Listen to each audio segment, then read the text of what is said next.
Não encosta no carro. Você vai manchar o couro com essas mãos sujas. A voz cortou o ar quente do meio-dia como lâmina. Um SUV preto, brilhando como espelho, havia acabado de parar no acostamento de uma estrada de terra que cortava um vilarejo esquecido. Do lado de dentro, uma mulher de óculos escuros e vestido claro. Tudo nela parecia caro, inclusive o silêncio. Do lado de fora, um menino magro, pés empoeirados, segurava um carrinho improvisado com uma caixa de madeira cheia de maçãs vermelhas e pequenas, lustradas com pano velho. O menino piscou rápido, engoliu em seco e, mesmo assim, ajeitou o sorriso. Senhora, são doces. Colhi hoje cedo. A senhora pode escolher. Antes que a mão dele alcançasse a borda da janela, o segurança, um homem largo, de pescoço grosso e relógio reluzente, deu um passo à frente e o empurrou pelo peito. O carrinho tremeu, uma roda rangeu e 2 maçãs pularam para fora, batendo no chão e rolando pela poeira até pararem machucadas. O menino foi atrás, ajoelhou, soprou a terrinha, como quem pede desculpa a um amigo. A estrada, de tão seca, respondeu com um vento curto que ergueu um redemoinho miúdo. Dentro do carro, a mulher suspirou, sem paciência. Retirou os óculos. Olhos frios, de quem faz perguntas com cara de quem já sabe as respostas. Essas maçãs são lavadas? Eu lavo no rio, todo dia cedinho, disse o menino, levantando com cuidado a fruta menos machucada, como se fosse frágil. E passo um paninho. Minha avó não pedia a história da sua família. Ela cortou. Pedi uma maçã limpa. O motorista, um senhor cansado de cabelo ralo e olhar que não se levantava do volante, arriscou. Dona Helena, quer que eu vá até a cidade? No empório tem maçã importada. Ela virou o queixo na direção dele, milímetros de reprovação. Não, parei porque quis. Quero ver o que esse garoto chama de doce. A mão do menino estendeu a maçã com o cuidado de quem entrega presente de Natal. O segurança pegou primeiro, inspecionou como inspetor sanitário e entregou à patroa. Helena mordeu uma lasca miúda, como quem tem medo de contaminar a própria boca. O suco escorreu quase invisível, o aroma subiu, algo de infância, de cozinha antiga, de fogão a lenha, e ela endureceu ainda mais o rosto, como se o gosto bom fosse uma ofensa pessoal. É passável, disse, enxugando os lábios com um lenço. Quanto? 3 reais a dúzia, senhora. O segurança riu. Um riso curto de quem gosta de humilhar por esporte. 3 reais a dúzia? Isso é o preço de banana passada, moleque. O menino segurou o carrinho com as 2 mãos, ereto, a poeira desenhando canelas. Eu colhi de manhã, é o que eu cobro para todo mundo. Helena ergueu uma sobrancelha. Todo mundo? E quem é todo mundo na sua cabeça? Pessoas que contam moedas? Eu não conto moedas, eu compro confiança. Ela devolveu a maçã que havia mordido, agora com uma marca perfeita de seus dentes pequenos, para o segurança. Jogue fora. O homem obedeceu e arremessou a fruta para o mato. O menino acompanhou com os olhos, como se uma parte do almoço da avó tivesse acabado de desaparecer. Se quiser vender para gente como eu, continuou Helena, aprenda a embalar, a etiquetar, a falar menos. Ninguém quer tocar no que você tocou. O menino respirou pelo nariz, olhando para os próprios dedos, riscados de terra limpa. Depois olhou de novo para ela, fixo, sem raiva, o que era quase pior do que se tivesse gritado. Não precisa comprar, senhora, mas a senhora não precisava jogar fora, tinha gosto de casa. Helena sorriu de canto, como quem encontra poesia onde só queria praticidade. Casa? É, da minha. Tem gosto de sombra de macieira quando o sol tá brabo. Minha avó diz isso, ela não consegue mastigar direito, então eu escolho as mais macias para ela. E você acha bonito me encher de detalhes? O motorista pigarreou. Uma tentativa inútil de mudar o ar. Dona Helena, temos reunião às 2. Ela ignorou. O silêncio se alongou. O vento trouxe um cheiro de capim queimado de longe, e um cachorro magro atravessou a estrada sem pressa, como se fosse dele. O menino segurou a alça torta do carrinho, esperando o veredito como quem espera a chuva. Quantos anos você tem? 12. E estuda. Estudo quando dá. Hoje eu faltei. Faltou por quê? Porque a avó tá com tontura. Eu precisava vender mais cedo. Então sua avó é doente. Ela só tá cansada. Cansada?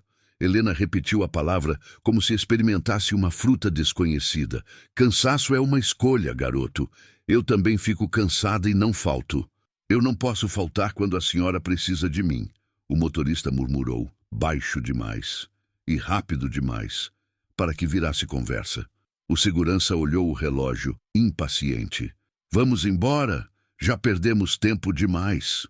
O menino respirou de novo. Quer levar 2? Paga uma de brinde, para a senhora dar para alguém da estrada.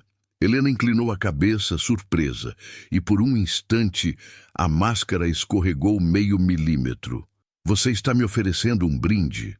Para a senhora lembrar de mim quando passar aqui. Eu estou sempre nesse horário. Você acha que eu vou voltar? Não sei, mas a estrada sempre volta para a gente. O motorista, desta vez, ergueu os olhos. A frase bateu diferente no peito dele, como um sino pequeno, insistente. O segurança bufou. Helena recolocou os óculos, devolveu o rosto de pedra ao lugar. Ninguém me oferece nada sem que eu peça, e quando eu quiser, eu compro o que for. Hoje não quero nada. Ela fez um gesto delicado com o punho, e o segurança entendeu. Fim de cena. O menino assentiu. Apenas uma vez, como quem diz, tudo bem, eu continuo. Recolocou a maçã de volta na caixa, arrumou o pano, endireitou a roda que tinha entortado no empurrão. Posso só pedir uma coisa? Ele disse, quando já iam fechar o vidro. Não, é rápido. Se a senhora ver algum dia uma placa de rio interditado, não lava a mão lá. A água tá estranha depois da chuva. Minha avó disse que... O vidro subiu. O resto da frase morreu no ar. O SUV arrancou devagar. As rodas traseiras cuspindo poeira, e por 2 segundos a imagem do menino ficou refletida na lataria, pequeno, emoldurado pelo céu branco. O motorista olhou pelo retrovisor. Ele viu o garoto recolher as 2 maçãs machucadas do chão, soprar outra vez e, num gesto que não cabia na lógica do desprezo, colocá-las no canto da caixa, separadas, como quem reserva o melhor que sobrou para alguém que ele ama. Helena recostou o tronco no banco, afrouxou discretamente o cinto e fechou os olhos. O gosto é passável, repetiu quase para si. Mas, escondido atrás da palavra passável, havia algo que insistia, um perfume de infância que ela não lembrava de ter vivido. A memória ofereceu a fotografia de uma mão, não sabia de quem, descascando uma fruta sobre uma pia de azulejos antigos. A lâmina de uma faca riscando casca fina. Uma gargalhada curta de mulher. O barulho do rádio. Ela abriu os olhos como quem acorda de um sonho que não quer admitir. Quer que eu pegue umas importadas na cidade? Perguntou o motorista, na tentativa de devolver o mundo para o seu lugar. Não, eu quis parar aqui. Eu quis ver de perto. Ver o quê, dona Helena? Como é que alguém vende do que deveria guardar? Ninguém guarda se precisa comer, o motorista respondeu baixinho. A estrada seguia reta por alguns quilômetros antes de sumir numa curva. O SUV ganhou velocidade, mas Helena virou o rosto para a janela, como se procurasse algo que já tinha ficado para trás. A poeira resolvida voltou a repousar. Atrás, o menino empurrava o carrinho contra o vento curto. E o cachorro magro agora o acompanhava, abanando um rabo tímido. O sol batia nas maçãs e elas cintilavam, pequenas constelações vermelhas em meio ao árido. Anote aí, disse Helena, quebrando o silêncio. Mandar a equipe da fundação mapear essa região. Crianças trabalhando em beira de estrada. Não gosto da imagem. Onde a senhora quer que comece? Comece por onde dói. Ela disse, sem perceber que a ordem tinha destino duplo. O carro sumiu e a estrada voltou a ser da poeira, do vento e do menino. Ele parou sob uma árvore raquítica, tirou do bolso um saco de papel amassado e puxou um pão pequeno. Quebrou ao meio, comeu um pedaço e o outro ele afundou no bolso de volta. Alguém precisava mais do que ele. Olhou para a curva, como se carros pudessem nascer do nada. Depois para o céu, procurando uma nuvem. Não tinha nenhuma. Quando retomou a caminhada, uma voz idosa gritou de dentro de um casebre mais adiante. Luan, não esquece de trazer a água limpa. Já tô indo, vó. Ele respondeu com leveza que não combinava com as mãos calejadas. Empurrou o carrinho e a roda torta cantou seu lamento de metal. Com o canto do olho, viu duas meninas menores acenarem de uma cerca bamba. Ele ergueu uma maçã e, num gesto treinado, jogou uma para cada uma, em parábolas perfeitas, como se a pobreza não pudesse impedir a coreografia da gentileza. Mais à frente, na cabine silenciosa do SUV, Helena tocou de novo o lenço nos lábios, como se quisesse apagar qualquer vestígio daquela mordida. Não conseguiu. Pelo contrário, sentiu o doce simples se recusar a ir embora. E junto com ele, a imagem teimosa daquelas mãos sujas, não de sujeira, mas de trabalho, segurando um mundo pequeno, redondo e vermelho. R$3 a dúzia, ela repetiu, desta vez sem ironia, e algo nela mordeu o próprio orgulho. A curva engoliu a estrada e, com ela, a chance de um pedido de desculpas. Do lado de trás dos óculos escuros, Helena percebeu que havia perdido algo que dinheiro nenhum comprava. A paz com a própria boca depois do que disse. Não admitiria. Não agora. Mas a maçã que desprezou já tinha deixado o gosto. E gosto é memória em forma de insistência. O vento mudou, trouxe um cheiro de chuva que ainda não existia. E sem saber, os dois, a mulher que tinha tudo e o menino que vendia o que precisava, já estavam amarrados pela mesma coisa invisível. Aquilo que a vida cobra quando a gente acha que pode passar reto. Quem era aquele garoto para fazer um gosto simples, desafiar uma vida inteira de certezas? E por que, pela primeira vez em muitos anos, Helena sentiu que talvez não estivesse no controle de nada. O relógio marcava 22h07 quando Helena entrou em casa. O portão eletrônico se fechou atrás do carro com um som metálico que ecoou pelo pátio vazio. A mansão estava impecável, mas parecia um museu. As luzes automáticas acenderam uma a uma, revelando mármore, espelhos e silêncio. Ela caminhou pelos corredores largos, o salto ecoando como lembrança de passos antigos. Nenhum riso, nenhuma voz, apenas o barulho do próprio salto. Passou pelo jardim interno, onde flores caras eram trocadas toda semana por jardineiros que nunca sabiam seu nome. No enorme quadro da sala, uma pintura de família sorridente a observava com olhos imóveis. O marido, já morto, parecia ainda julgá-la da moldura. Helena desviou o olhar. A voz dele ainda ecoava em sua cabeça. Não demonstre fraqueza, nem por um segundo. Na cozinha, a mesa estava posta, para uma pessoa só. Um jantar preparado por uma equipe que já tinha ido embora. Pratos caros, vinho importado e nenhum apetite. Ela se serviu mecanicamente, mas o sabor parecia morto. Cada garfada era um lembrete de que o estômago podia estar cheio e o coração completamente vazio. Enquanto comia, a lembrança do menino na estrada voltou. As mãos sujas, o olhar sereno, a frase ecoando, tem gosto de casa. Casa. Aquela palavra queimava, porque ela tinha muitas, mas nenhuma onde realmente morava. Subiu as escadas e entrou no escritório. As prateleiras estavam cheias de prêmios e certificados. Reconhecimentos, homenagens, manchetes antigas com seu nome em letras douradas. Empresária do ano. A mulher que multiplicou um império. Mas de repente tudo aquilo parecia plástico. Sentou-se na poltrona, abriu o laptop e olhou a lista de compromissos do dia seguinte. Reuniões, contratos, lançamentos. Nenhum espaço para respirar, nenhum espaço para sentir. O assistente virtual piscava. Lembrete, viagem à Europa para o evento de filantropia. Ela fechou o computador. Filantropia. Ajudar os pobres para sair bonita na foto. Ironia perfeita. Pegou o copo de vinho e foi até a varanda. A cidade brilhava lá embaixo, janelas acesas, buzinas distantes, vida pulsando. Lá fora, o mundo se movia.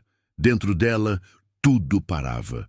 Por um instante, o vento frio soprou e ela se lembrou de outra estrada, muitos anos atrás, de quando ainda andava de ônibus, com uma marmita no colo, sonhando em mudar de vida. Tinha prometido que, quando ficasse rica, nunca mais passaria necessidade. E cumpriu. Só esqueceu que, junto com a pobreza, tinha deixado para trás algo mais importante: a humanidade. A campainha tocou. Helena se assustou. Era um motorista. Desculpe a hora, dona Helena. Só vim avisar que deixei o carro na revisão. Ela assentiu, fria. Tudo bem. Posso falar uma coisa? Ele arriscou. Fale. A senhora ficou diferente hoje, no caminho de volta. Diferente como? Mais calada. E olhava para trás o tempo todo. Aconteceu alguma coisa com o menino? Helena demorou para responder. Nada. Só um encontro sem importância. Ah! Ele se virou para sair, mas antes murmurou. Às vezes é desses encontros que a vida muda. Ela fingiu não ouvir, mas a frase ficou ali, rondando como uma sombra. Mais tarde, no quarto, deitou-se na cama enorme e fria. Pegou o celular e abriu as redes sociais. Fotos dela em eventos, viagens, jantares, centenas de curtidas, nenhuma conversa verdadeira. Deslizou o dedo e viu uma lembrança antiga. Uma foto com o marido, sorrindo em frente a um carro novo. O comentário dele ainda estava lá. Tudo o que conquistamos, conquistamos juntos. Mas eles nunca conquistaram juntos. Ele herdou, ela multiplicou. E no meio disso, o amor morreu sufocado por números. Fechou os olhos, mas a mente não desligava. A imagem do menino voltava como um eco. A poeira, as mãos sujas, a maçã vermelha. A frase, a estrada sempre volta pra gente. Helena virou de lado, irritada. Criança atrevida. Mas algo nela sabia que não era apenas isso. Era um lembrete, um espelho, uma rachadura na armadura. Quando amanheceu, a governanta entrou no quarto para abrir as cortinas. Dormiu bem, senhora? Como sempre, mentiu. Quer que prepare o café? Não, sairei cedo. Helena se levantou, foi até o espelho e se olhou com atenção. Pela primeira vez em muito tempo, percebeu que estava cansada, não do corpo, mas da alma. O rosto impecável escondia o esgotamento de quem lutou tanto para vencer que esqueceu por que começou a lutar. No caminho para a empresa, o motorista tentou puxar conversa. O sol tá bonito hoje, né? Bonito não paga conta. Mas às vezes ajuda a lembrar que a vida não é só conta. Ela o olhou de soslaio, irritada. Você anda lendo frases motivacionais? Não, senhora. Só ando olhando mais para fora. Helena voltou os olhos para a janela. Lá estavam os mesmos becos, as mesmas pessoas vendendo frutas, os mesmos rostos cansados. Mas algo parecia diferente. Talvez fosse o fato de, pela primeira vez, ela estar realmente olhando. Quando o carro parou no sinal, um menino vendia balas. Tinha quase a mesma idade daquele da estrada. Ela pegou a bolsa, hesitou e depois simplesmente observou. O garoto bateu no vidro com educação. Quer ajudar, tia? Ela baixou o vidro, pegou uma bala e perguntou. Você estuda? Quando sobra tempo, respondeu o menino com um sorriso. O farol abriu. O carro arrancou. Helena fechou o vidro e respirou fundo. Por algum motivo, o coração acelerou.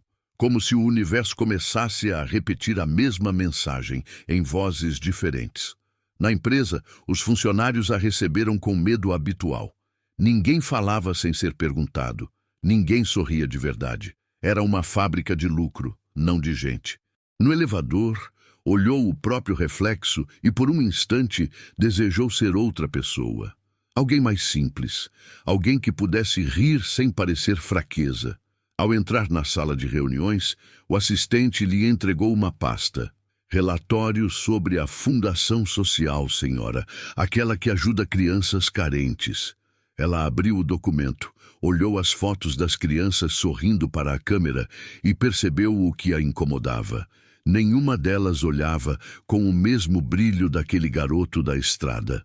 Guardou a pasta, levantou-se sem dizer nada e olhou pela janela. Lá embaixo, a cidade seguia viva, sem precisar dela. E pela primeira vez, Helena sentiu um medo que dinheiro nenhum resolvia. O medo de ter construído tudo, menos sentido. No reflexo do vidro, não havia mais a empresária poderosa. Havia apenas uma mulher, perdida dentro do que chamou de sucesso. E lá no fundo, onde as memórias dormem, o rosto de um garoto com uma maçã começava a acender algo que ela acreditava estar morto: a dúvida. E era só o começo. O sol ainda nem tinha nascido quando Luan já estava de pé. O galo do vizinho cantava antes da hora, e a brisa fria da madrugada entrava pelas frestas da janela de madeira. O teto da casa rangia com o vento, e o chão de cimento gelado fazia os pés do menino doerem um pouco, mas ele já estava acostumado. A casa era pequena, feita de tijolos aparentes e telhas antigas. O cheiro de café ralo se misturava com o de remédio que vinha do quarto ao lado. "Vó, já tô acordado", disse ele, amarrando o cadarço gasto do tênis. "Não esquece o casaco, Luan. Tá ventando, meu filho." "Tá bom, vó. Eu volto antes das 9. A voz dela era doce, mas fraca. Dona Teresa tinha mais rugas do que lembranças boas. Desde que a saúde piorou, passava os dias deitada, olhando para o teto, com uma tosse seca que nunca ia embora.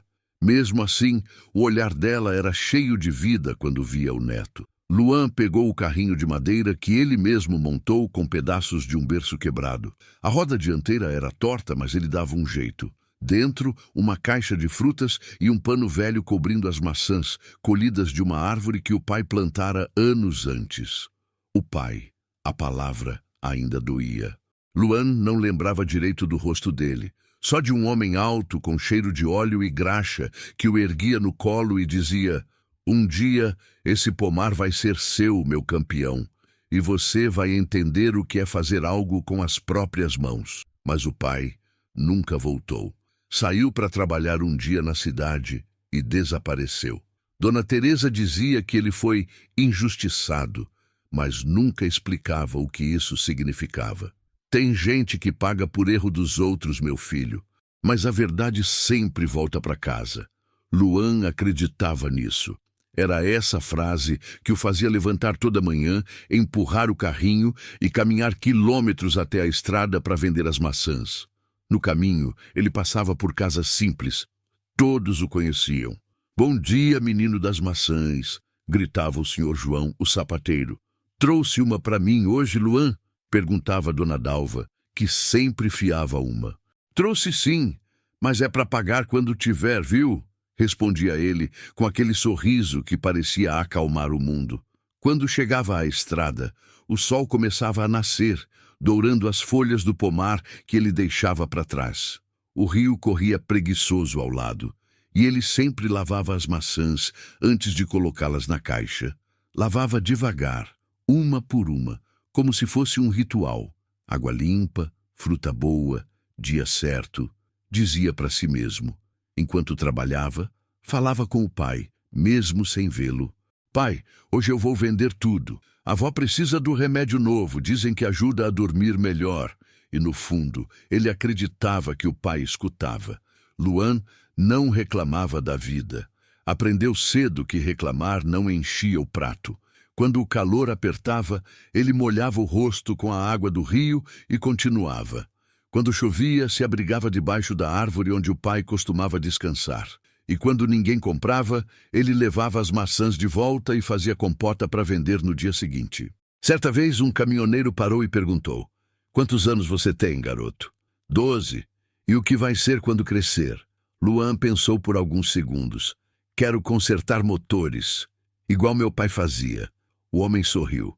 "Então, vai ter que estudar." "Eu estudo, às vezes de noite. A professora deixa eu ficar depois da aula quando sobra luz na escola." "Você tem sorte, moleque. Eu queria ter acreditado no estudo quando tinha sua idade." Não é sorte, é insistência. A resposta ficou ecoando na cabeça do caminhoneiro até o motor sumir na curva. No fim do dia, Luan voltava para casa com o carrinho meio vazio e o coração cheio. A avó o esperava na varanda, com uma manta sobre os ombros. Vendeu bem, meu filho? Vendi, vó. O bastante para comprar o remédio e o pão. E não esqueceu de comer, né? Comi sim. A vizinha me deu um pedaço de bolo. Ele tirava uma maçã da caixa, sempre a mais bonita, e entregava a ela. Essa é para a senhora. Dona Teresa sorria e passava a mão na cabeça dele. Você é o orgulho do seu pai, mesmo sem saber. À noite, depois do jantar simples, os dois sentavam perto do rádio antigo. O som chiado trazia notícias que eles mal entendiam. Mas o importante era o ritual, ouvir juntos. Certa vez, passou uma reportagem sobre empresários e fundações milionárias. Essas pessoas ajudam muita gente, né, vó? Nem sempre, Luan. Tem quem ajuda para ser visto. E tem quem ajuda porque sente. E como a gente sabe quem é quem? Ah, meu filho, a gente sente no jeito como olham pra gente. Quem ajuda de verdade olha nos olhos. Quem só quer aparecer, olha pro relógio. Naquela noite, antes de dormir, Luan abriu uma caixa de madeira guardada embaixo da cama. Dentro estavam as poucas lembranças do pai. Uma foto desbotada com ele ainda criança no colo do homem, um relógio quebrado e uma carta. A carta estava amarelada e com algumas palavras apagadas. Mas uma frase ainda podia ser lida com clareza. Se um dia a vida te afastar da verdade, não esquece. A verdade sempre encontra o caminho de volta. Luan guardou a carta com cuidado, como quem guarda um mapa. No dia seguinte, ele acordou cedo de novo. O vento estava diferente. O ar cheirava a mudança. A avó tossiu mais do que o normal. Tá tudo bem, vó? Tô, meu filho. Só tô cansada. Cansada é escolha, lembra? Ele brincou, repetindo a frase da mulher rica que o humilhou. Dona Teresa riu sem entender a referência. E onde você aprendeu isso? Com uma mulher que passou de carro ontem. Ela falou umas coisas engraçadas. Rica? Demais, mas parecia triste. Tem gente que tem tanto dinheiro que esquece o que é ter paz. Luan ficou em silêncio. Mas dentro dele, algo curioso nasceu. A vontade de entender por que aquela mulher tão rica parecia tão vazia. E assim, entre a poeira da estrada e o som distante do rio, o destino começava a costurar um reencontro que nenhum dos dois imaginava. Porque às vezes, o passado não desaparece. Ele apenas espera a hora certa de reaparecer. O céu estava pesado naquela manhã. As nuvens se amontoavam, como se algo estivesse prestes a acontecer. A estrada de terra, a mesma onde dias atrás Helena havia parado o carro, agora parecia mais estreita, mais viva, como se aguardasse algo. Helena voltava de uma reunião em uma fazenda próxima, impaciente. O motorista seguia atento, enquanto o segurança cochilava no banco da frente. Tudo parecia normal, até o som seco de um pneu estourando cortar o silêncio. O carro sacudiu, perdeu estabilidade e parou bruscamente, jogando poeira para todos os lados. Mas que inferno! Gritou Helena, batendo no painel. O motorista desceu. O pneu estourou, senhora, e o estepe parece murcho também. Helena bufou. Impossível! Esse carro foi revisado ontem. Sim, senhora, mas essa estrada é traiçoeira. Deve ter pegado um pedaço de arame. Ela olhou o relógio. Tinha uma reunião importante em menos de uma hora. O celular estava sem sinal. Nenhum carro passava. O vento quente levantava poeira e o sol começava a castigar o asfalto rachado. Quanto tempo para resolver isso? O compressor não está funcionando. Vou tentar trocar na marra, mas vai demorar. Demorar quanto, Carlos? Uns 40 minutos, talvez mais. 40 minutos? Eu não tenho esse tempo. Ela saiu do carro, irritada, caminhando em círculos. Foi então que ouviu uma voz conhecida. Precisa de ajuda, senhora? Ela se virou. E lá estava ele.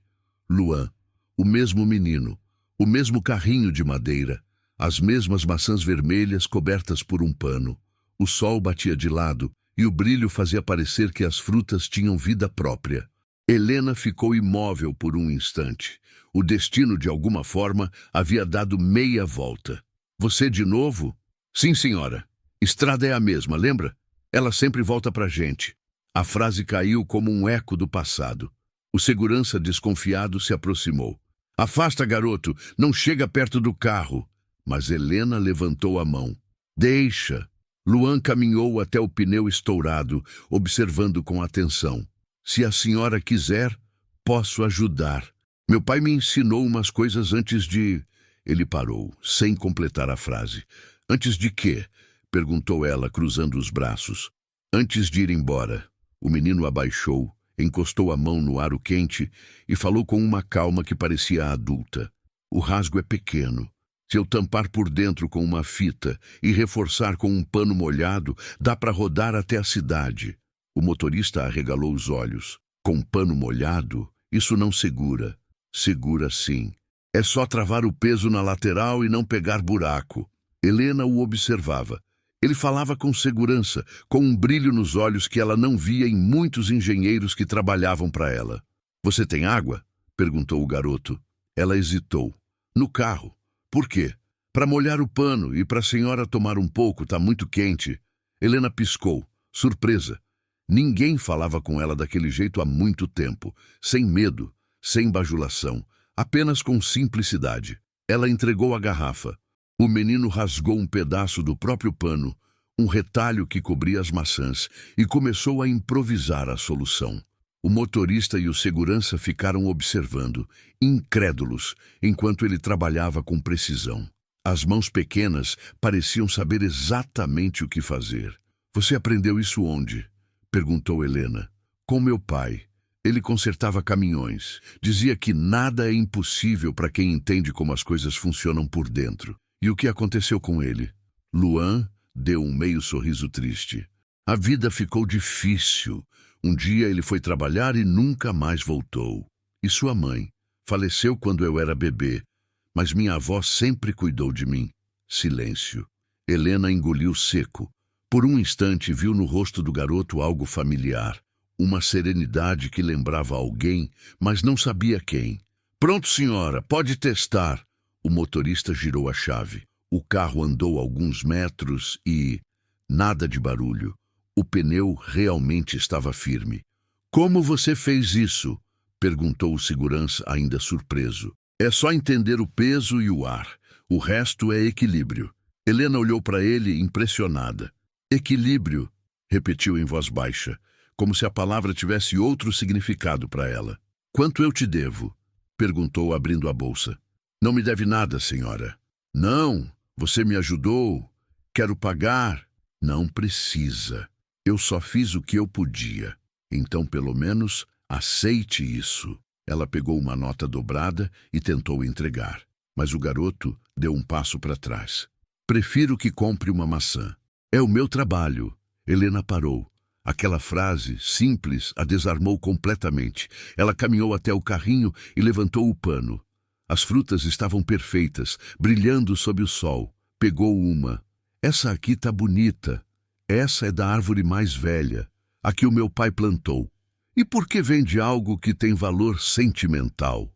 Porque é o que eu tenho para oferecer. Helena ficou em silêncio. Luan sorriu e completou. Meu pai dizia que quem guarda tudo o que ama acaba sem espaço para amar mais nada. As palavras bateram fundo. Por um momento, ela quis perguntar mais sobre o pai dele. Quis saber onde morava, quem era. Mas algo dentro dela disse para não pressionar. Pagou pelas maçãs, sem discutir o preço. O motorista ajeitou o pneu e o carro já estava pronto para seguir.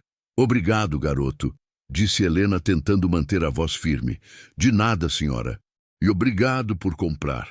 Ela entrou no carro. Mas antes que fechasse a porta, Luan disse: e não esquece de olhar a água da estrada. Ela tá ficando estranha depois da chuva. Helena virou-se devagar. Aquela mesma frase, o mesmo aviso, o mesmo tom de cuidado genuíno. Enquanto o carro se afastava, ela olhou pelo retrovisor. O menino estava parado no meio da estrada, com o carrinho ao lado, o vento levantando o pano das maçãs. Por algum motivo, Helena sentiu um nó na garganta. A estrada parecia longa, mas o coração dela ficou preso ali, naquela imagem simples, naquele garoto que não pedia nada, mas entregava tudo. O motorista quebrou o silêncio. Garoto inteligente, hein? Demais. Lembra o marido da senhora, quando era jovem. Fazia tudo com as próprias mãos. Helena congelou. Virou o rosto para a janela, mas os olhos marejaram. Não fala dele. Desculpe, senhora. O carro seguiu, mas dentro dela, algo já havia mudado. O orgulho começava a ceder, e o destino paciente apenas sorria, porque ainda guardava o golpe mais inesperado, o elo entre aquele menino e o passado que ela tentou apagar. Naquela noite, ao chegar em casa, Helena colocou a maçã que comprou sobre a mesa e ficou olhando por minutos. Ela não sabia explicar, mas algo naquela fruta simples pesava mais do que ouro. Ela só não imaginava que o pai daquele garoto tinha o nome que um dia já fora sinônimo de lealdade dentro da empresa dela. E que o fio do passado estava prestes a se enrolar no presente de forma devastadora. Naquela noite, Helena não conseguiu dormir. A casa estava silenciosa demais, e o tic-tac do relógio da sala parecia zombar da insônia dela. A maçã que o garoto lhe vendera ainda estava sobre a mesa de vidro, intacta, reluzente, como se esperasse ser notada. Ela se serviu de um copo de vinho, mas o sabor já não tinha efeito. Sentou-se no sofá e ficou olhando fixamente para a fruta.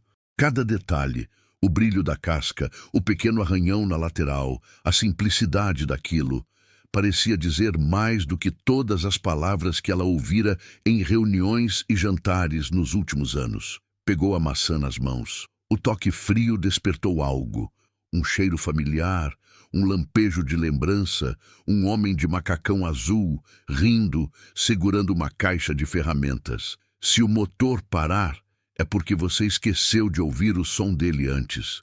Ela congelou. Aquela voz, aquela frase, era de um antigo funcionário, alguém que trabalhara anos atrás na empresa de seu marido. Helena levantou-se rapidamente e foi até o escritório. Revirou gavetas, pastas antigas, arquivos amarelados. Por fim, encontrou um envelope com a inscrição: Departamento de Engenharia, caso R. Alves. Suas mãos tremeram ao abrir. Dentro, havia cópias de relatórios e uma carta assinada pelo marido.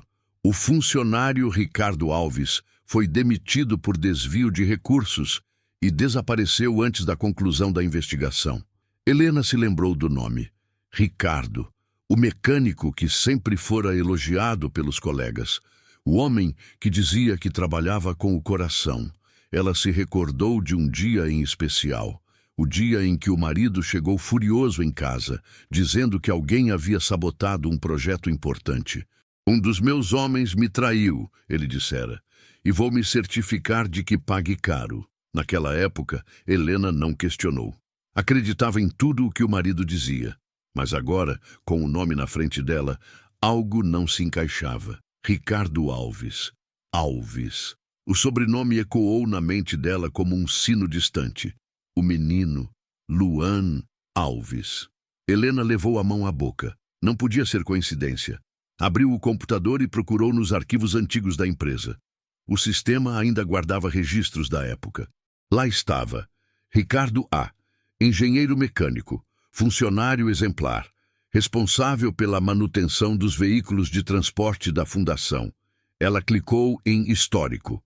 A última entrada era uma carta de defesa que nunca fora anexada ao processo interno. O texto começava assim: Senhor Gustavo e Senhora Helena, sei que o que está acontecendo é um mal-entendido.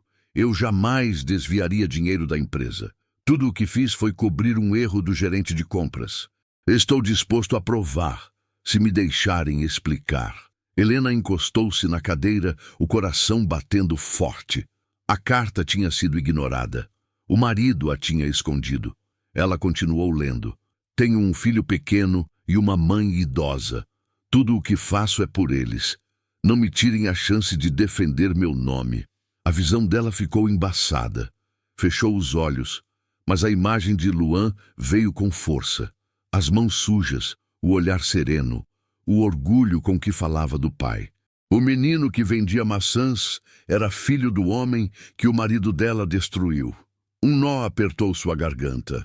As memórias vieram em avalanche. O dia em que o marido celebrou o aumento de lucros, dizendo que se livrara dos ratos da empresa. A carta que ela viu e não leu. O olhar de desespero de um homem sendo escoltado pelos seguranças para fora do portão. Meu Deus! O que a gente fez? Murmurou.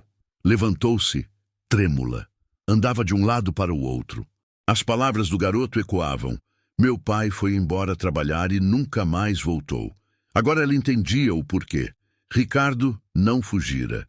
Tinha sido humilhado, acusado injustamente e talvez levado ao desespero. Helena sentou-se outra vez e cobriu o rosto com as mãos. O peso da culpa começou a se misturar com algo que ela não sentia há anos. Arrependimento verdadeiro. De repente, uma lembrança cortante atravessou a mente. Lá no início do casamento, ela e o marido haviam visitado a oficina da empresa. Ricardo estava lá, todo sujo de graxa, mas sorridente. Senhora Helena, o carro da senhora já está pronto e, se me permite dizer, a senhora tem um bom olho para negócios. O jeito que fala com os funcionários faz a gente se sentir gente. Ela havia sorrido de volta. Um sorriso sincero, raro. Mas com o tempo, ela se tornou igual ao marido. Fria, arrogante, cega. Voltou à realidade com o barulho do vento batendo nas janelas. A maçã ainda estava sobre a mesa, e agora ela parecia carregada de um significado que doía. Helena pegou o telefone e ligou para o assistente. Pedro, preciso que encontre um endereço para mim. De quem, senhora? De um menino chamado Luan Alves. Ele mora próximo à estrada rural do quilômetro 23. Posso perguntar por quê? Porque chegou a hora de consertar um erro que não é dele. Desligou sem esperar resposta. Nos dias seguintes, mergulhou nos arquivos antigos, pediu acesso aos documentos financeiros da época, chamou o contador-chefe da empresa, um homem que já estava prestes a se aposentar. Diga-me a verdade, Ricardo Alves roubou alguma coisa? O contador abaixou a cabeça. Não, senhora, mas o seu marido ordenou que fechássemos o caso e sumíssemos com a carta dele. Por quê? Porque se descobrissem o erro do gerente, o conselho iria demitir o senhor Gustavo. E ele não suportaria isso. Helena sentiu o chão sumir. O império que ela ajudou a construir estava manchado por uma injustiça que custou a vida de um homem e a infância de um menino. À noite, quando olhou novamente para a maçã, chorou. Chorou de verdade. Chorou por Ricardo, por Luan, pela avó que ainda esperava notícias de um filho que jamais voltaria, e por ela mesma, que passou a vida inteira confundindo poder com valor. No meio das lágrimas, uma decisão amadureceu. Ela não podia apagar o passado, mas podia talvez devolver o que foi tirado. Eu vou até eles, disse em voz alta, encarando a própria imagem refletida na janela. Nem que o mundo inteiro precise saber o que realmente aconteceu. Do lado de fora, a chuva começou a cair, e pela primeira vez, Helena não se sentiu intocável. Sentiu-se humana. Enquanto isso, a quilômetros dali, Luan olhava para o céu da varanda da pequena casa, sentindo as primeiras gotas no rosto. A avó tossia no quarto. Tá tudo bem, vó. A chuva é boa. Ela limpa o que precisa ser limpo. Nenhum dos dois sabia, mas o passado estava prestes a bater à porta e, junto com ele, a chance de redenção que mudaria suas vidas para sempre. O carro de Helena deslizava devagar pela estrada de terra, levantando uma poeira fina que se misturava à neblina da manhã. O sol ainda não havia vencido as nuvens e o ar carregava um silêncio pesado, como se o próprio caminho soubesse o que estava prestes a acontecer. Dentro do veículo, ela permanecia quieta, mãos trêmulas sobre o colo. O motorista, percebendo o clima, evitava falar. A cada quilômetro, o coração dela batia mais rápido. Estava indo ao encontro do menino, mas no fundo sabia que o que realmente a esperava era o julgamento do próprio passado. Quando o carro parou diante da vila, Helena sentiu algo que há muito não sentia: medo. Casas simples, de paredes descascadas e cercas improvisadas, crianças descalças brincando com pneus velhos, mulheres lavando roupa no tanque, homens empurrando carrinhos de madeira, tudo tão distante do mundo de vidro e mármore onde ela vivia. Alguns moradores pararam para olhar o carro luxuoso. O brilho metálico destoava da paisagem. Quem será essa mulher? Murmurou alguém. Deve ser política ou dona de fazenda. Rica demais para vir aqui por boa coisa. Helena saiu, ajeitando o lenço no pescoço. Não por vaidade, mas porque sentia vergonha de ser quem era ali. Um menino a reconheceu primeiro. Olha, é a moça do carro preto. As vozes se espalharam rápido.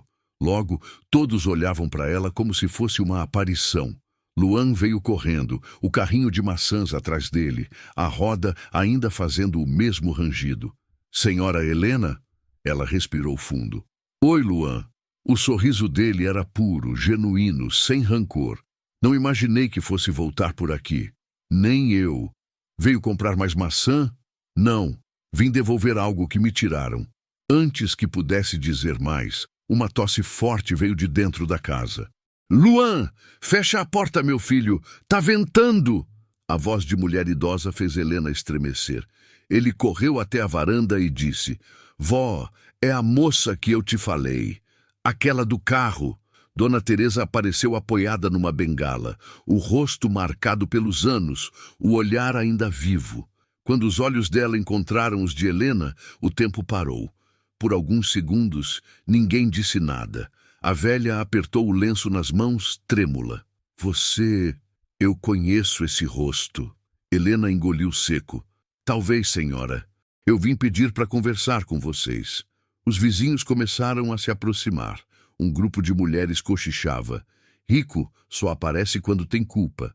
Vai ver, tá procurando propaganda para jornal. Helena fingiu não ouvir.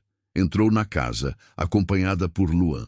O interior era simples, uma mesa velha, 2 cadeiras, um fogão com cheiro de lenha e uma foto emoldurada na parede. Um homem de macacão azul, sorriso aberto, olhos bons.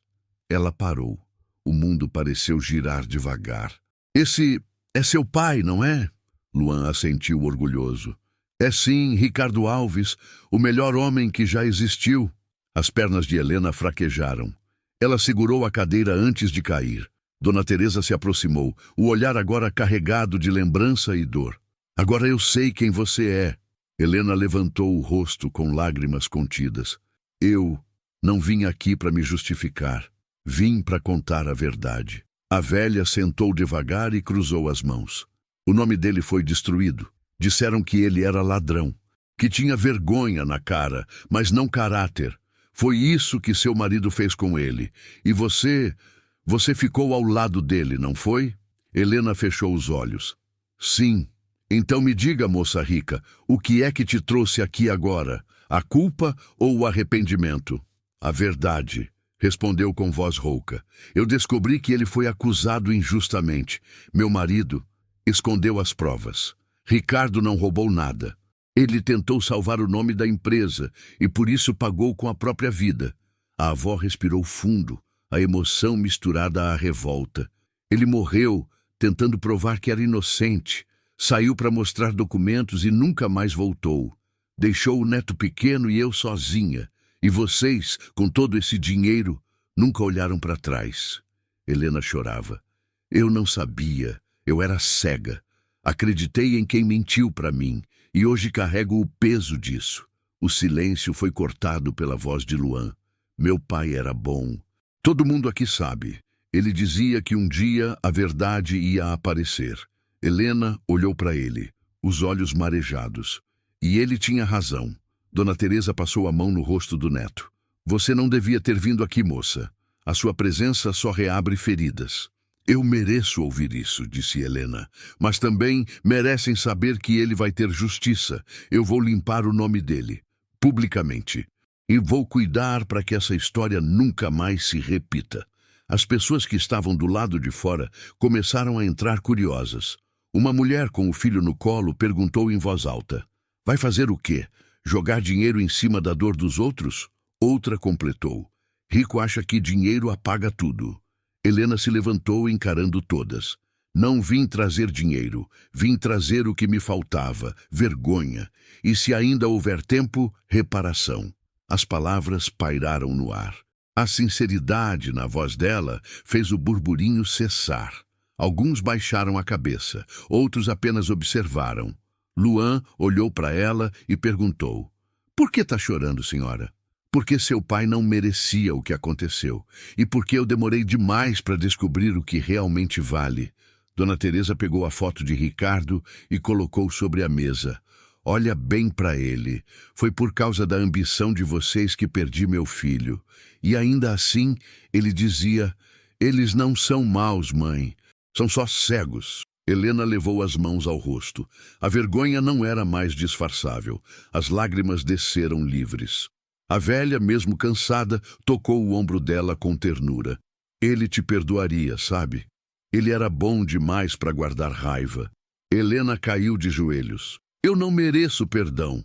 "Então comece merecendo. Faça algo certo enquanto ainda há tempo." Luan segurou a mão dela inocente e disse: "Se a senhora limpar o nome do meu pai, ele vai poder descansar, né?" Helena assentiu com dificuldade. "Vai sim, Luan. E eu vou fazer isso. Eu prometo." Do lado de fora, o céu se abriu. A chuva fina começou a cair. Algumas crianças correram rindo e o som delas quebrou o clima tenso. Helena olhou pela janela e viu o carrinho de maçãs do garoto. O pano estava encharcado, mas as frutas ainda brilhavam, como se a chuva as lavasse de toda a poeira da estrada. E naquele instante, ela entendeu.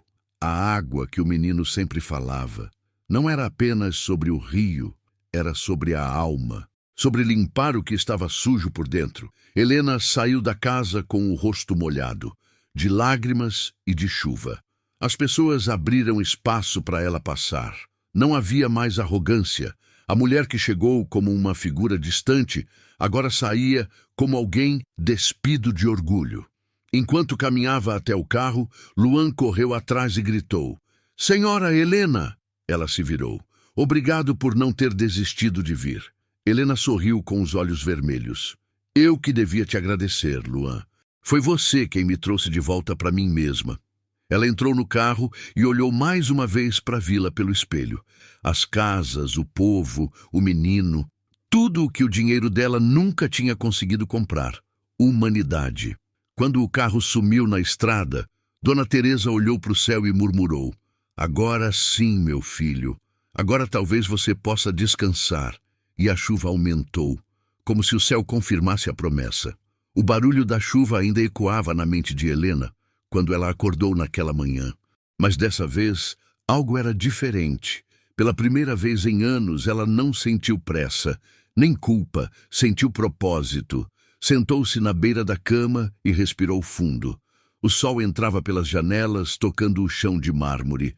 Aquele mesmo brilho que antes servia de espelho para o orgulho, agora refletia outra coisa: a vontade de recomeçar. Abriu o guarda-roupa, olhou para as dezenas de vestidos caros e escolheu o mais simples. Prendeu o cabelo, deixou o salto guardado e saiu com o rosto limpo, sem maquiagem. "Senhora, a reunião com o conselho é às 10, avisou o assistente no telefone. "Eu sei, e é lá que tudo vai começar." No caminho, o motorista estranhou o silêncio dela. "Está tudo bem, senhora?" "Pela primeira vez, está."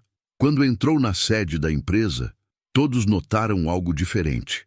A mulher que costumava atravessar os corredores como uma tempestade, agora caminhava devagar, com um olhar firme e calmo.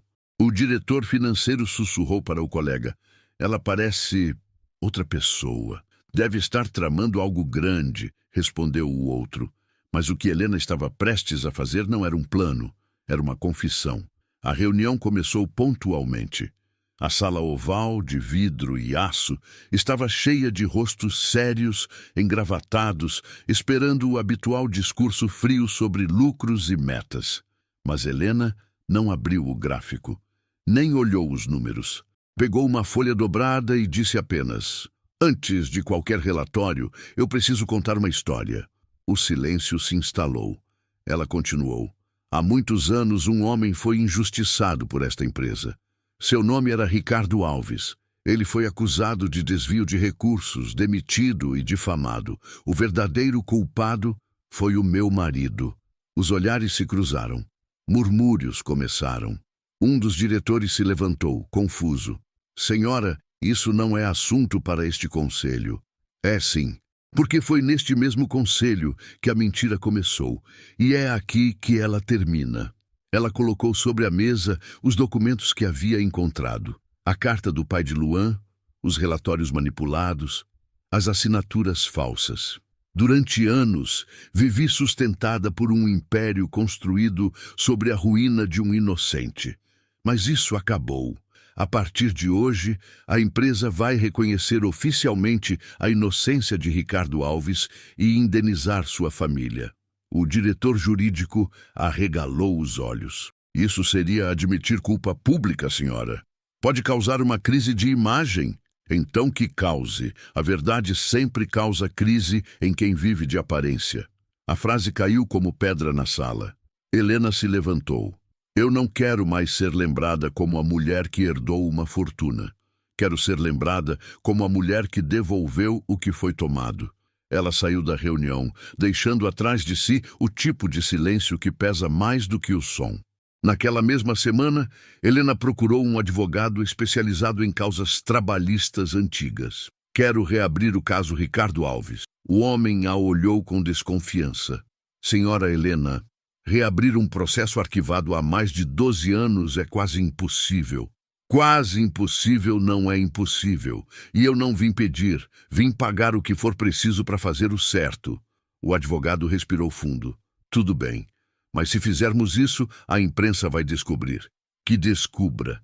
Talvez seja a hora de o mundo ouvir a verdade." A notícia estourou como bomba nos jornais. Empresária poderosa admite erro do marido e busca justiça para ex-funcionário morto injustamente. Alguns chamaram de gesto nobre.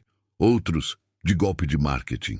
Mas quem viu o brilho sereno nos olhos de Helena percebeu que não havia estratégia, havia libertação. Repórteres cercavam a entrada da empresa. "Helena, é verdade que a senhora vai criar uma fundação com o nome dele?" "Sim", respondeu, "porque a honra de um homem vale mais que qualquer patrimônio." O conselho tentou convencê-la a desistir. "Vai destruir sua reputação." "Já fiz pior. Vivi anos com uma falsa." Enquanto isso, na vila, Luan ouvia as notícias pelo rádio velho da avó. "Vó, é ela! A senhora Helena tá dizendo na televisão que o papai era inocente." Dona Teresa levou as mãos ao rosto sem acreditar. "Meu Deus, ele conseguiu."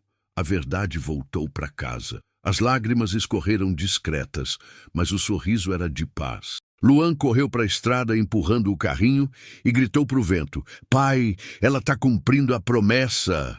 Nos dias seguintes, Helena mergulhou em documentos, assinaturas, entrevistas e memórias. Cada linha lida era uma ferida que ela reabria. Mas também era uma cura. Ela descobriu que Ricardo havia deixado um projeto inacabado, uma oficina comunitária que treinaria jovens carentes. O terreno ainda existia, abandonado, coberto de mato. "É aqui que a fundação vai começar", disse ao advogado. E assim, as obras iniciaram. Placas novas foram erguidas. Um nome foi gravado nelas: Instituto Ricardo Alves. Educação, trabalho e dignidade. Helena acompanhava tudo de perto, sem câmeras, sem discurso, apenas com a sensação de que pela primeira vez estava devolvendo ao mundo algo que realmente importava. Certa tarde, enquanto observava os pedreiros trabalhando, um carro simples parou na entrada. Luan desceu, segurando o carrinho de maçãs. "Trouxe para a inauguração", disse, sorrindo. "A senhora gosta de maçã, né?" Helena riu entre lágrimas. Gosto, mas gosto mais de saber que ainda existem pessoas como você. Ele olhou ao redor impressionado. Isso tudo vai ser para o povo daqui? Vai. Seu pai sonhou com isso. Agora o sonho é nosso. Luan ficou em silêncio, olhando o terreno. Meu pai dizia que o que a gente planta, o tempo faz crescer. E ele tinha razão, respondeu Helena. Mas para plantar de verdade, a gente precisa tirar as pedras primeiro. Os dois ficaram lado a lado, observando o pôr do sol tingir o céu de laranja. Não havia mais distância entre eles, apenas uma ponte construída com arrependimento, perdão e verdade. Naquele momento, Helena percebeu que algo dentro dela havia se apagado de vez. O medo de parecer fraca. Porque a fraqueza, ela entendeu, não está em admitir erro. Está em viver fingindo que não tem nenhum. Dias depois, a fundação foi inaugurada. Jornalistas, moradores da vila, autoridades, todos estavam lá. Helena subiu ao palco com Luan e Dona Teresa ao lado. Disse poucas palavras. Hoje devolvemos a verdade a quem sempre a teve. E devolvemos esperança a quem nunca deveria ter perdido. Um aplauso longo, emocionado, ecoou pelo pátio. Dona Teresa chorava. Luan sorria, com a maçã nas mãos. E quando o evento terminou, ele se aproximou e disse baixinho: Senhora Helena, meu pai deve estar orgulhoso da senhora agora. Ela olhou para o céu e respondeu: Eu espero que esteja, porque tudo o que eu fiz, Luan, foi por ele e por você. À noite, sozinha no escritório, Helena pegou uma última folha. Era uma carta, a que Ricardo escrevera antes de morrer, agora com as marcas do tempo. Ela colocou dentro de uma moldura e pendurou na parede da fundação. Abaixo, escreveu uma frase que se tornaria o lema do Instituto. A verdade pode se atrasar, mas nunca se perde. E naquele instante, ela sentiu que finalmente tinha começado a se encontrar. Mas o destino ainda guardava um último gesto, aquele que transformaria a redenção em eternidade. O dia amanheceu claro, o céu sem uma nuvem sequer. Parecia que até o tempo havia decidido homenagear aquele momento. A sede da fundação, antes um terreno esquecido, agora pulsava de vida. Crianças riam, voluntários montavam tendas e jornalistas ajustavam câmeras em busca do melhor ângulo. No portão principal, uma faixa branca tremulava com o vento. Inauguração oficial. Instituto Ricardo Alves. Helena chegou cedo. Vestia roupa simples, o cabelo preso em um coque e um olhar calmo, diferente do de meses atrás. Não havia mais pressa nem arrogância, apenas serenidade. O motorista abriu a porta, mas ela preferiu descer sozinha. Caminhou devagar pelo pátio, observando cada detalhe. O jardim recém-plantado, o galpão transformado em oficina, as salas coloridas com murais pintados por crianças da vila. Luan corria entre os voluntários, ajudando a carregar caixas. Cuidado com essas ferramentas, garoto, brincou um pedreiro. Pode deixar, meu pai me ensinou a segurar pesado, respondeu ele sorrindo. Quando viu Helena, parou e acenou de longe. Ela respondeu com um aceno discreto, sentindo o peito apertar de emoção. Pouco depois, carros começaram a chegar. Repórteres, moradores, autoridades locais, todos curiosos com a mulher poderosa que havia decidido expor o próprio passado para limpar o nome de um homem esquecido. Um dos jornalistas se aproximou. Senhora Helena, a senhora tem certeza que quer falar sobre o caso em público? O nome do seu marido ainda é muito conhecido. Ela respondeu sem hesitar. É por isso mesmo que eu tenho que falar. O silêncio protege o erro. A verdade liberta. O evento começou. Um coral de crianças da vila abriu a cerimônia com uma canção simples, mas emocionante. Cada voz parecia carregar uma parte da história. O sofrimento, o perdão, a esperança. Helena subiu ao palco. O microfone tremeu em suas mãos por um instante. Mas quando olhou para o público e viu Dona Teresa na primeira fileira, com os olhos marejados e o lenço azul nas mãos, encontrou força. Durante muitos anos, começou, eu vivia acreditando que sucesso era sobre ganhar. Hoje aprendi que o verdadeiro sucesso é devolver. Este lugar existe porque um homem foi injustiçado, um homem que acreditava no trabalho, na verdade e na dignidade. A plateia estava em silêncio absoluto. Ricardo Alves foi acusado de um crime que não cometeu, e por culpa da minha cegueira e da ambição de quem eu amava, ele perdeu tudo: o emprego, a honra, a vida. Eu vim aqui, diante de todos vocês, pedir perdão. E mais do que isso, devolver ao nome dele o respeito que nunca deveria ter sido tirado. Ela fez uma pausa. As lágrimas começaram a rolar, mas não eram de fraqueza, eram de redenção. Hoje, a justiça reconhece oficialmente que Ricardo Alves era inocente. A sentença foi assinada ontem. E este instituto, que leva o nome dele, será dedicado a ensinar jovens como o seu filho a acreditarem que o caráter é o maior patrimônio que alguém pode ter. O público explodiu em aplausos. Dona Teresa chorava abertamente. Luan, emocionado, olhava para Helena com admiração verdadeira.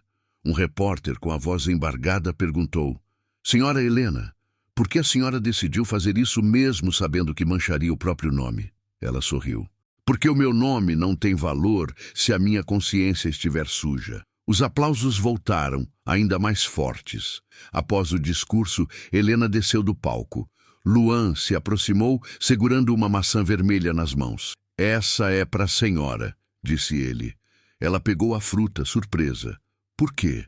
Porque o meu pai dizia que quando alguém muda de verdade, o mundo dá um jeito de mostrar. Helena sorriu, com lágrimas nos olhos. E o que essa maçã significa para você, Luan? Significa que o valor de uma pessoa não está no que ela tem, mas no que ela carrega por dentro. A multidão que assistia ouviu, e um silêncio reverente se espalhou. Era como se o garoto tivesse resumido a lição de toda aquela história em uma única frase. Helena se ajoelhou diante dele, colocou as mãos nos ombros do menino e disse: Você tem o coração mais rico que já conheci. Seu pai estaria muito orgulhoso. Ele respondeu sorrindo: Eu sei.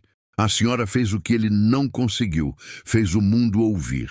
Os dois se abraçaram. Longo, verdadeiro, silencioso. As pessoas aplaudiram e até os jornalistas baixaram as câmeras. Era um daqueles raros momentos em que até quem está acostumado com histórias sabia que estava presenciando algo real. Depois da cerimônia, Helena caminhou até a placa de inauguração. Passou os dedos sobre o nome gravado em metal: Ricardo Alves. Honra, verdade e trabalho. Lágrimas caíram sobre as letras e ela sussurrou: Agora você tem seu nome limpo. E eu finalmente tenho paz.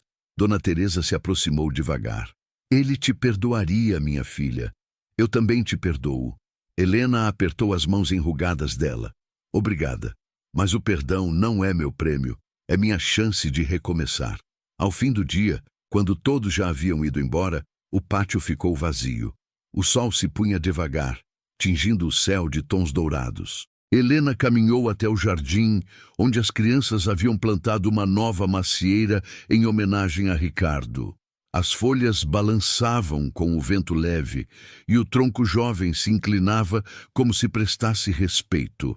Ela encostou a mão no galho e fechou os olhos. Por um instante, o som da voz de Ricardo pareceu sussurrar na memória. Quem entende o som de um motor, entende o coração da vida. Helena sorriu. Eu demorei para ouvir, Ricardo. Mas agora eu entendo. Deixou a maçã que Luan lhe dera aos pés da árvore. E ali, sob o mesmo céu que um dia viu a injustiça acontecer, ela selou sua promessa com a simplicidade de um gesto. A câmera dos jornalistas que ainda registravam os últimos planos captou a cena sem interferir. E no dia seguinte a manchete correu o país. A mulher que parou o carro para humilhar um menino, hoje parou o mundo para honrar o pai dele. Na vila, as crianças brincavam em volta da fundação, agora viva e cheia de cor. Luan ajudava a avó a pendurar flores na entrada, enquanto olhava para o horizonte e dizia: Tá vendo, pai? Eu te disse que a verdade sempre volta para casa. E no reflexo da maçã que ele segurava, o sol desenhava o mesmo brilho que Helena vira meses atrás. o brilho que nasce quando a justiça finalmente encontra o caminho de volta. Meses se passaram desde a inauguração do Instituto Ricardo Alves. O que antes era apenas um projeto se transformou em um símbolo de renascimento. Crianças e adolescentes enchiam as oficinas de riso, aprendendo mecânica, eletrônica, costura, culinária, tudo aquilo que Ricardo sonhara ensinar um dia. Helena visitava o local toda semana. Já não era chamada de Senhora Helena, e sim de Tia Helena. Andava sem seguranças, sem motorista, com um sorriso tranquilo no rosto e as mãos cheias de trabalho. Cuidava dos detalhes, ajudava nas aulas e muitas vezes almoçava ali mesmo, no refeitório, junto com os alunos. Luan, agora com uniforme novo, estudava e também ensinava. Era o primeiro da turma a chegar e o último a sair. A avó, Dona Teresa, se recuperava aos poucos. Com a saúde melhor, passava as tardes sentada sob a sombra da macieira plantada no pátio do instituto, observando o neto viver o que o filho não pôde. Um dia, Helena se aproximou e perguntou: Dona Teresa, posso me sentar um pouco? Claro, minha filha. Aqui cabe todo mundo que quer descansar o coração. As duas ficaram em silêncio por um tempo, ouvindo o vento mexer nas folhas da árvore. Sabia que essa macieira cresceu mais rápido do que o normal? Disse a idosa, sorrindo. Talvez porque foi regada com lágrimas de arrependimento e esperança, respondeu Helena. Dona Teresa olhou para ela com carinho. Você mudou, menina. O dinheiro não te faz mais andar. Agora é a alma que te move. Helena sorriu, olhando para o horizonte. Eu precisei perder tudo por dentro para descobrir o que realmente é ter. Luan se aproximou correndo, as mãos sujas de graxa. Olha, tia Helena, a gente consertou o motor da caminhonete da fundação. Funcionou! Ela se levantou, aplaudindo. Tá vendo? O legado do seu pai continua vivo em você. É, e na senhora também. Ele limpou as mãos na calça e completou. Meu pai dizia que o mundo só muda quando as pessoas têm coragem de admitir que estavam erradas. Helena assentiu. E ele estava certo, porque o erro só nos destrói quando a gente finge que ele não existe. À noite, o instituto estava vazio. Helena caminhou até o salão principal, onde uma parede inteira era coberta por fotos. O rosto de Ricardo, o sorriso de Luan, as mãos das crianças construindo o futuro. No centro, a frase gravada em letras de metal. A verdade pode se atrasar, mas nunca se perde. Ela ficou ali, parada, em silêncio. O som distante dos grilos misturava-se com o barulho leve do vento. Pegou uma das maçãs do cesto da entrada, era tradição deixar sempre frutas frescas ali, e sentou-se num banco de madeira. Mordeu devagar, sentindo o gosto simples e doce. Naquele instante, percebeu o quanto aquele sabor tinha significado. Era o mesmo que a fez parar o carro meses atrás, o mesmo que começou toda a mudança. Mas agora, o gosto não trazia vergonha, trazia gratidão. Gratidão por aquele menino, por aquela avó, e por um homem que, mesmo depois de morto, ainda ensinava pessoas a viverem com honra. Ela sorriu sozinha e disse em voz baixa: Obrigada por ter me ensinado o que é ser rica de verdade. Semanas depois, o instituto recebeu uma homenagem do governo local. Helena subiu ao palco mais uma vez, desta vez acompanhada de Luan e Dona Teresa. Quando o apresentador anunciou seu nome, ela fez um gesto de recusa. Esse prêmio não é meu, disse. É dele. E apontou para o quadro de Ricardo pendurado atrás. O auditório inteiro se levantou em aplausos. Luan, tímido, segurava uma maçã e levantou-a como um troféu. Helena riu e cochichou para ele. Agora é você quem ensina o mundo, garoto. Ele respondeu. Não, tia Helena, a senhora é que aprendeu a escutar o mundo. Meses mais tarde, uma reportagem de televisão mostrou como o Instituto havia transformado a vida de centenas de jovens. Graças à iniciativa de uma mulher que teve coragem de enfrentar o próprio passado, dizia o narrador. Na tela, apareciam cenas de Luan ensinando outros meninos, de Dona Teresa rindo com as crianças. e de Helena regando a macieira. E enquanto as imagens passavam, uma locução encerrava a matéria. A história de Helena e Luan nos lembra que a vida sempre oferece uma segunda chance, mas nem todos têm coragem de aceitá-la. A verdade pode ser tardia, mas quando chega, ela muda tudo. Anos depois, Luan cresceu. Tornou-se engenheiro mecânico, assim como o pai sonhou. Trabalhava no próprio instituto, ensinando jovens e supervisionando projetos sociais. Dona Teresa já não estava mais entre eles, mas o sorriso dela vivia em cada canto daquele lugar.